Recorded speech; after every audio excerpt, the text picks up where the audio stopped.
कभी किसी पक्षी को घोंसले की नींव बनाते देखा है? अथक परिश्रम करके तिनका तिनका बिटोर कर वो पक्षी अपना घोंसला बनाता है, अपनी संतान के लिए एक सुरक्षित घर बनाता है। और फिर कहीं से तीव्र आंधी आती है, भारी वर्षा होती है और उसका घोंसला तिनका तिनका करके बिखर जाता है। फिर वो पक्षी क्या करता है? वो रोता नहीं, ना ही विलाप करता है। वो बिना विलंब करे फिर से अपना घोंसला बनाना प्रारंभ कर देता है और सफलता पाता है। फिर हम क्यों छोटी छोटी असफलता से भयभीत होकर परिश्रम करना छोड़ देते हैं? एक बात सदा स्मरण रखिएगा, हर वृक्ष कुल्हाड़ी की एक मार से नीचे नहीं गिरता, हर चट्टान घन के एक प्रहार से नहीं टूटती। सफलता पाने के लिए अनावरत परिश्रम करना ही मात्र एक मार्ग है।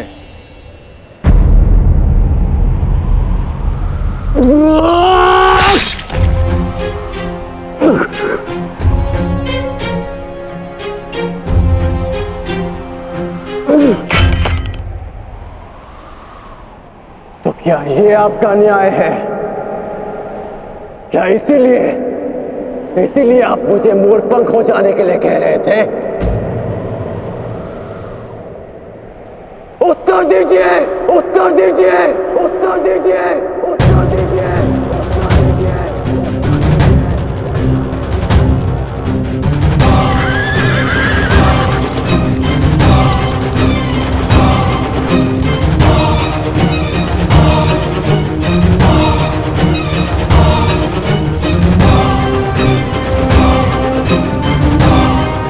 उत्तर दीजिए माधव।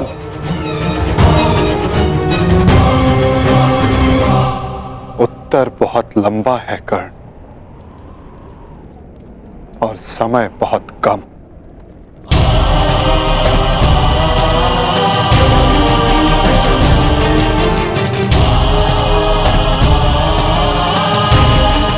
परंतु अपने मित्र के प्रश्नों का उत्तर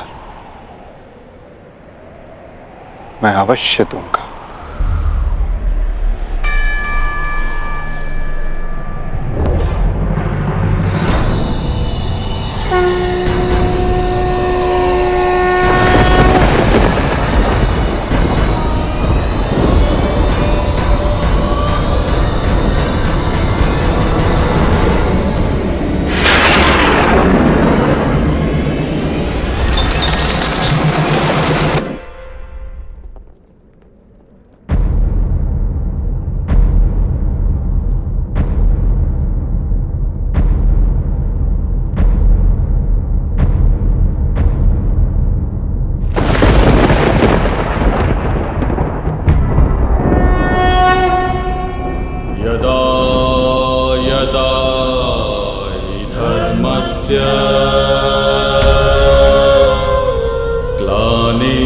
ग्लानिर्भवति भारत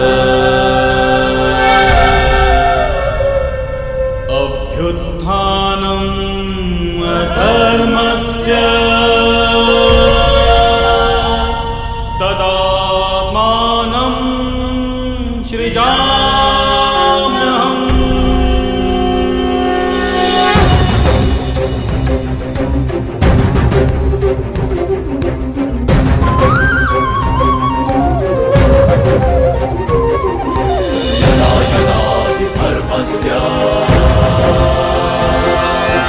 ग्लानिर्भवति भारत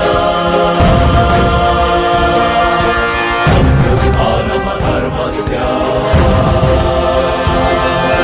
तदात्मानं सृजाम्यहम्। कुछ प्रश्न ऐसे होते हैं मित्र, जिनके उत्तर सबके सामने नहीं दिए जाते, जो केवल आत्मा से आत्मा को मिलते हैं। अब समय थम गया है, पूछो, क्या प्रश्न है तुम्हारे मन में?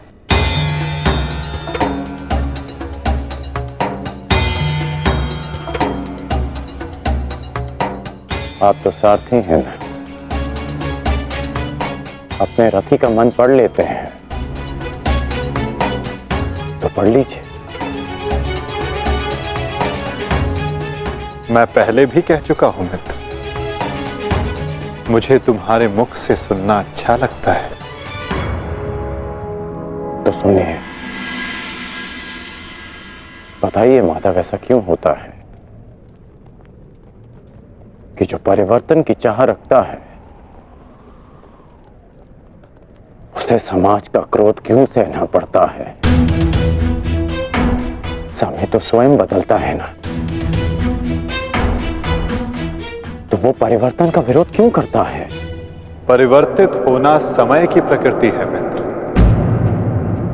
और परिवर्तन का विरोध करना अधिकतर लोगों की प्रकृति।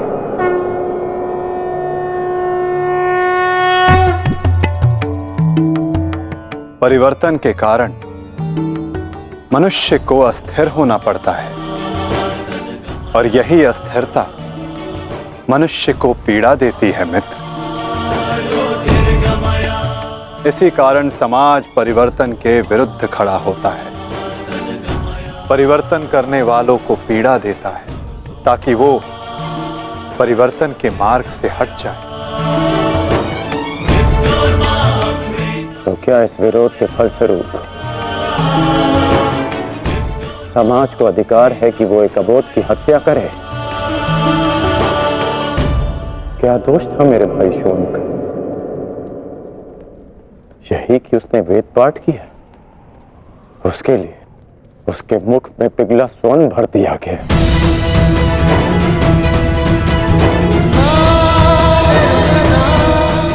क्या कोई विद्या सीखना दोष है माधव? आप ही कहते हैं ना कि सबकी आत्मा एक है। यदि ऐसा है माधव, तो शरीर को जाति के बंदरों में क्यों बांधा जाता है? क्यों गुरु द्रोण ने मुझे जाति के नाम पर शिक्षा नहीं दी? मैं केवल और केवल राजकुमारों को ही शिक्षा देता हूं। विश्व के इतने घातक अस्त्र होने के पश्चात भी रणभूमि में क्यों मुझे प्रदर्शन करने से रोका गया? तुम्हें द्वंद्व की अनुमति कदापि नहीं मिल सकती। अर्जुन कुरुवंशी है, अर्जुन क्षत्रिय है, अर्जुन राजकुमार है, और तुम केवल एक सूत पुत्र हो। सूत पुत्र। क्यों हर बार मेरे कौशल को सूत पुत्र कहकर दबा दिया जाता है?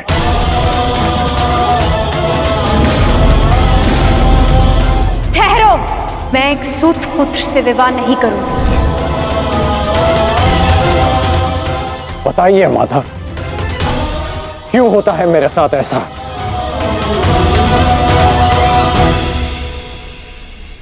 चूंकि तुम विशेष थे कर्ण, चूंकि भाग्य ने तुम्हें परिवर्तन के युद्ध का योद्धा चुना, और जो विशेष होते हैं उनकी परीक्षाएं भी विशेष होती हैं। जो अग्नि बुझाने का प्रयत्न करते हैं उनके हाथ भी जलते हैं मित्र। तपाया स्वर्ण को जाता है ताकि वो कुंदन बन सके, ना कि ताम्र या लौह को।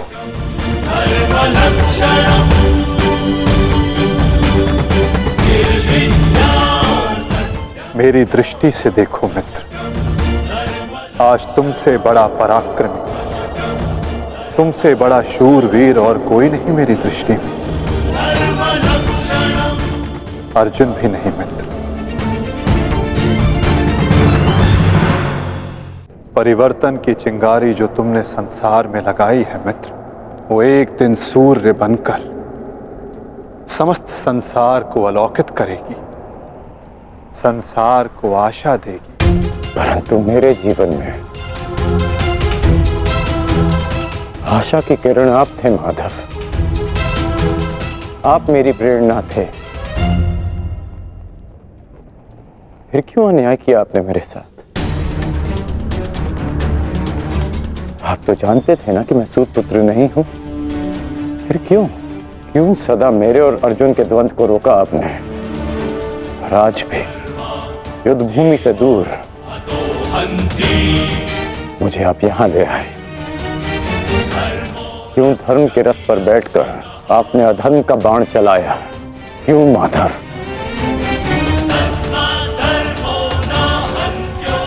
यदि आपको मेरे प्राण चाहिए थे तो सीधे कह देते माधव। मैं प्रसन्नता से अपना शीश काटकर थाली में आपको भेंट कर देता।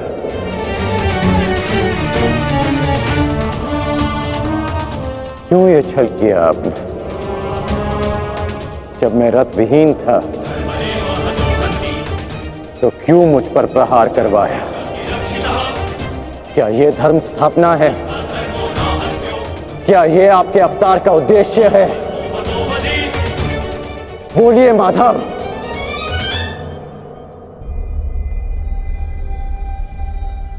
आप उत्तर क्यों नहीं दे रहे हैं? अर्जुन से पूर्व मैं आपका रथी था, आप मेरे सारथी थे। और आप ही कहते हैं ना कि सारथी रथी का मन पढ़ लेता है। तो आज क्या हुआ? आपको मेरे प्रश्न पता है, फिर उसके उत्तर क्यों नहीं दे रहे हैं आप? बोलिए।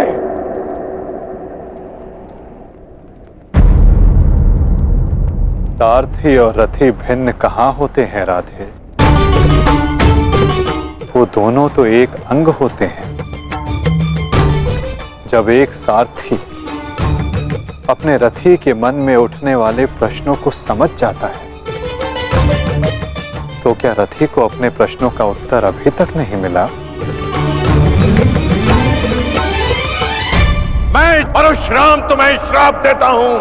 जिस समय तुम्हें इन दिव्यास्त्रों की सबसे अधिक आवश्यकता होगी, उस समय तुम इसके अनुसंधान की विधि भूल जाओगे। ब्रह्मास्त्र का आवाहन भूलने पर भी तुम्हें भान नहीं हुआ मित्र कि ये सब क्या है और क्यों हुआ?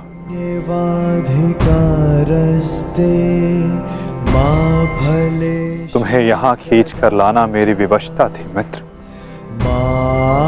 कर्म फल है ताकि परिवर्तन के इस शरीर पर श्रापों और पापों का बोझ उतारा जा सके।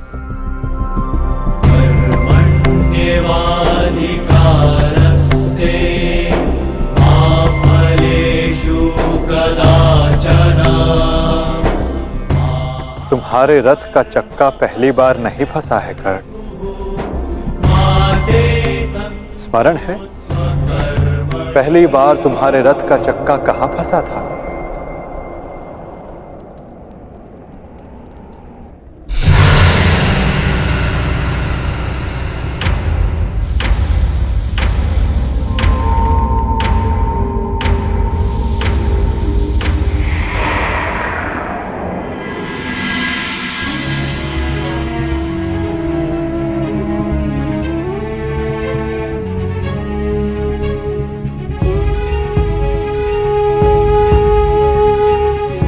ये स्थान स्मरण है मित्र? स्मरण है कि हम किन परिस्थितियों में पहली बार मिले थे?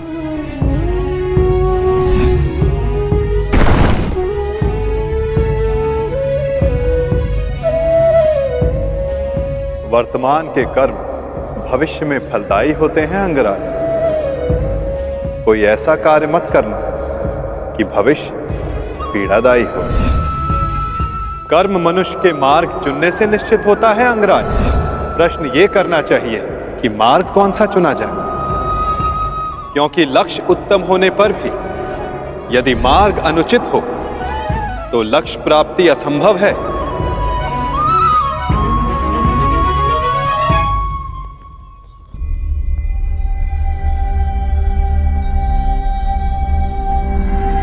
स्मरण है मुझे।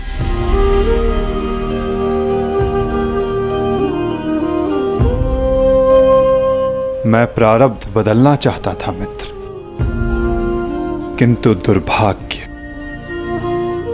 समय प्रबल है। तुम्हारे वचनों के कारण, श्रापों के कारण और पापों के कारण इस वर्तमान स्थिति में आना ही पड़ा कर्ण। वचन और श्राप, इन दोनों का बोझ मैं समझता हूं, परंतु पाप, मैंने कौन सा पाप किया माधव? परिवर्तन की चाह रखना क्या ये पाप है? अपने गुरु के विश्राम को भंग न करना, क्या ये पाप है? अपने मित्र की सहायता करना, जिसने सदैव मुझे सहारा दिया, क्या ये पाप है?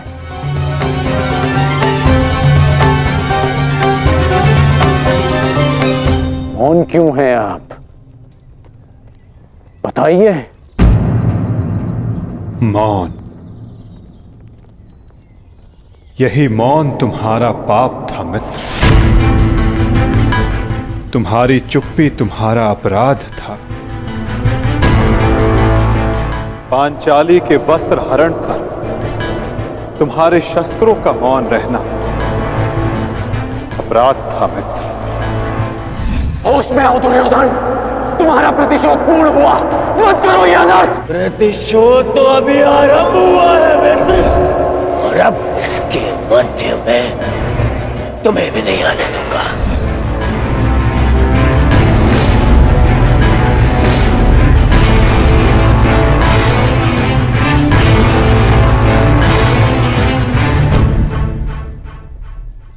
मनुष्यों से भूल होती है, स्वाभाविक है। पांडवों से भी हुई, किंतु वो मौन नहीं रहे। पांडुपुत्र भीम, यह प्रतिज्ञा लेता हूं, पर यही जंगल तोड़कर तुम्हारा प्राण ले लूंगा दुर्योधन। आज्ञा दीजिए भ्राताश्री, हम इनका सर्वनाश कर देंगे। हाँ ज्येष्ठ, क्या तो हमारे प्राण ले लीजिए, जब हमें इनके प्राण लेने की आज्ञा दीजिए। अधर्म के विरुद्ध उन्होंने स्वर उठाया और इसी कारण मुझे उनके पक्ष में जाना पड़ा मित्र। और तुम मौन रहे, इसलिए मैं तुम्हारा साथ नहीं दे सका मित्र। संसार को दुष्ट आत्माओं के उपद्रव ने जितनी हानि नहीं पहुंचाई, उससे कहीं अधिक हानि महात्माओं के मौन ने पहुंचाई है मित्र।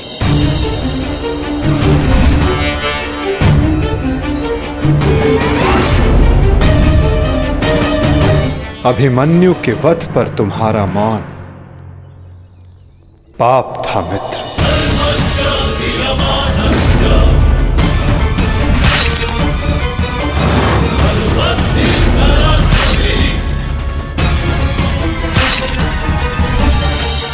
दुर्योधन के हर उठते स्वर पर तुम्हारा दबता स्वर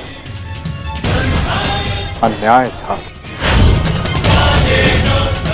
स्वप्न केवल ऊंचा और शुभ होना महत्वपूर्ण नहीं होता मित्र, उस स्वप्न को पूर्ण करने का मार्ग भी शुभ होना चाहिए। परिवर्तन की चाह में तुम अधर्म का हाथ थाम बैठे मित्र, ये तुम्हारा अपराध था। अपनी प्रतिज्ञा पूर्ण करने के लिए तुम दुर्योधन को मित्रता का वचन दे बैठे मित्र, ये तुम्हारा अपराध था। अमृत पाने की यात्रा तुमने विषधर के कंधों पर बैठकर की मित्र, ये तुम्हारा अपराध था।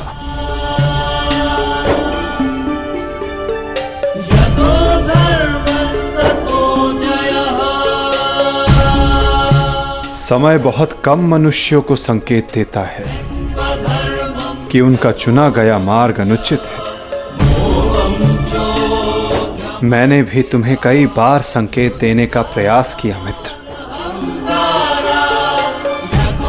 अवसर तुम्हें मिला था मित्र, कई बार मिला था, किंतु अपने वचन के कारण तुम सत्य के मार्ग पर ना आ सके मित्र, ये तुम्हारा अपराध था। अवश्य तुम थाली में सजाकर मुझे अपना सर दे देते, किंतु उनसे उन पापों का, उन श्रापों का भार कम नहीं होता मित्र, जिनको तुमने अपने कंधों पर लादा हुआ है। हम सब अपने चयनों का उत्पाद होते हैं मित्र, हमारे चयन ही हमारा प्रारब्ध निश्चित करते हैं। और आज इस पल का निश्चय तुम्हारे चयन ने किया है।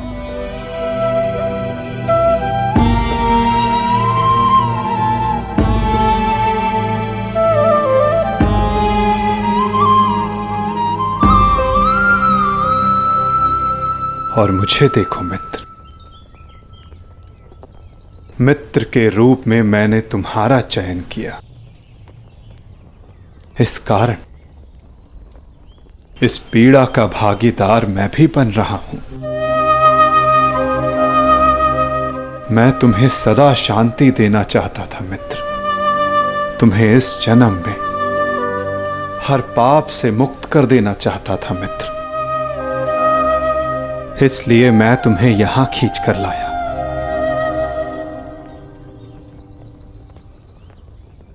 मुक्त हो जाओ मित्र, मुक्त हो जाओ कर्ण।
आपने उचित कहा है कि हम सब अपने चयन का उत्पाद हैं।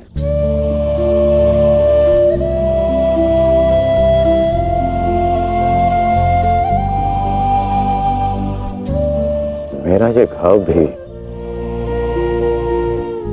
मेरे चयन का परिणाम था। उसे आपने ले लिया माता, परंतु ये अवश्य किसी और के हिस्से में पीड़ा गई होगी।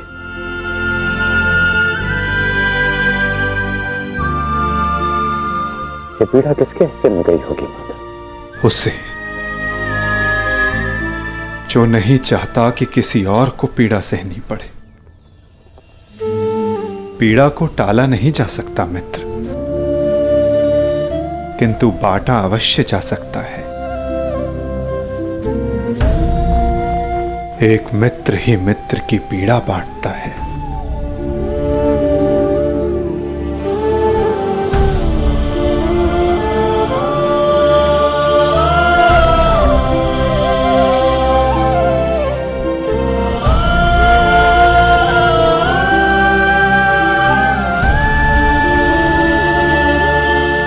ये क्या किया माधव?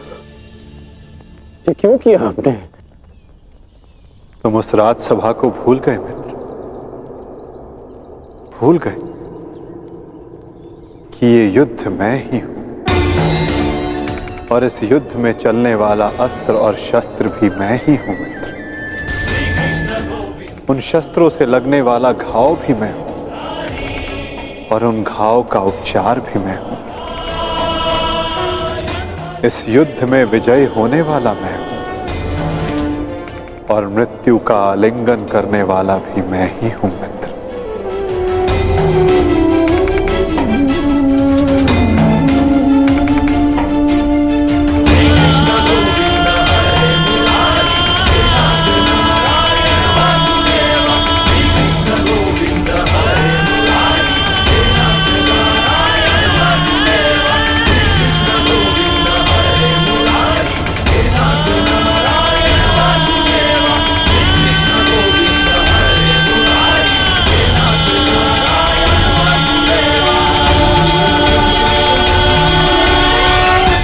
हम दोनों मित्र हैं।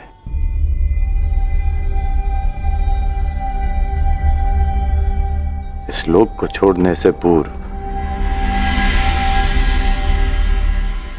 मैं अपनी पीड़ा अपने मित्र को नहीं दे सकता।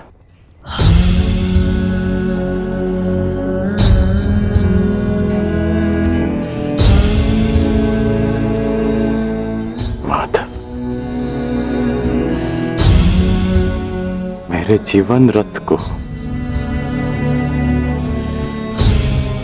अंतिम लक्ष्य पर ले चलिए, ले चलिए माता। मैं प्रसन्न हुआ मित्र। एक समय था कि मैंने तुम्हें अपना रथी चुना था और मैं सदा चाहता था कि तुम मुझे अपना सारथी चुनो,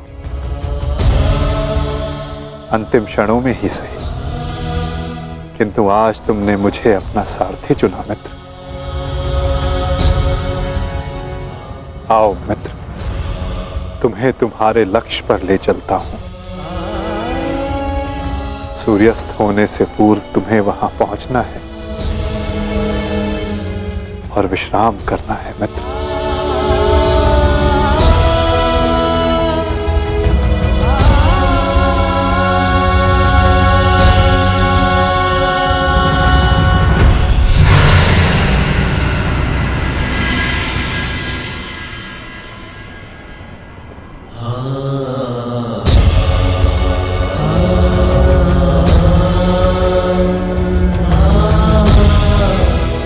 अपने चयन की नियति स्वीकार करने को सज्ज हो जाओ मित्र।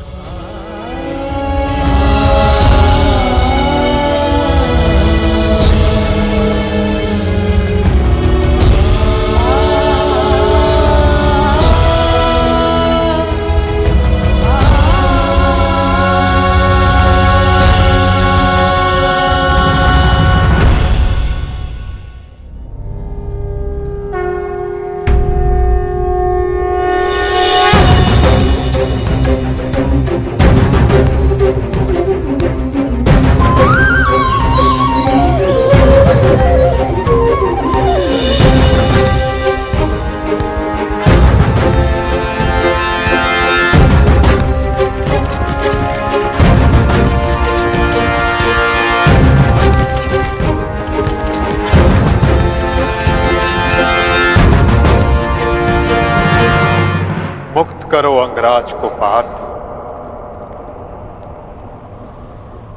अंजलि का अस्त्र का प्रयोग करो।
बाण संधान करो पार्थ। माधव, मेरे हाथ कांप रहे हैं। नहीं पार्थ, तुम पाप नहीं कर रहे, पुण्य कर रहे हो। तुम एक सदात्मा को उसके भार से मुक्त कर रहे हो।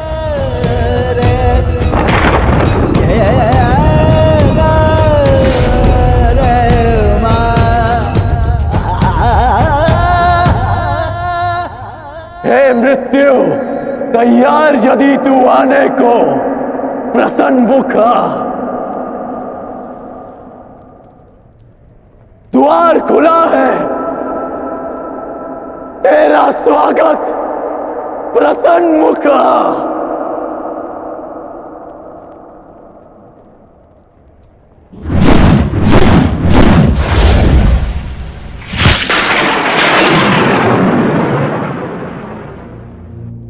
है मृत्यु तैयार यदि तुम आने को, प्रसन्न मुख